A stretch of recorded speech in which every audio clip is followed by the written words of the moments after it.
YouTube channel, the entire galaxy, whoever's listening out there. Check it out.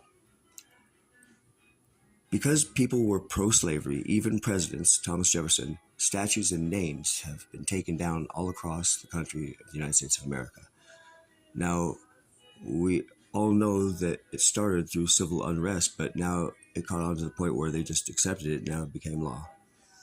So across this land, good moral people are taking down names and statues from every person who is up on a building or a statue, because we don't want our children emulating someone who thought human life was so cheap it could be purchased like property or owned like a possession or treated or called a slave.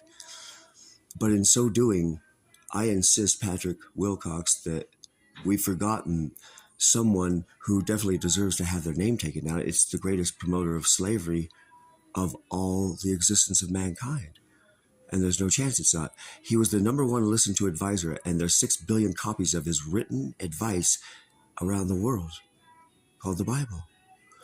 And since this is what he says in Ephesians 6:5, slaves, honor and obey your masters, work unto them as if working unto God in all long-suffering and patience, then that is the evidence that he was pro-slavery. And on top of all that, each Christian has agreed that they've been bought with a price, they're not their own, and they're a slave of Christ. 3 separate statements about the truth of them being a possession and being owned. That is my evidence to prove that it is not recommended to do these things for a soul. Not at all.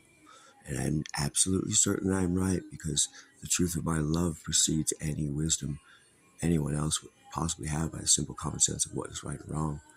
And that is what's right, and that's how you're being fooled. It's just that simple. There's no chance I'm wrong. So be a good human, accept the truth, and change from the evil, because it is wickedness beyond measure. What ends up happening? Because Jesus is pro-slavery. So that means when Jesus judges you, if you want Jesus to judge you, he will literally say, well, how come you didn't take my name down off the statues and the buildings?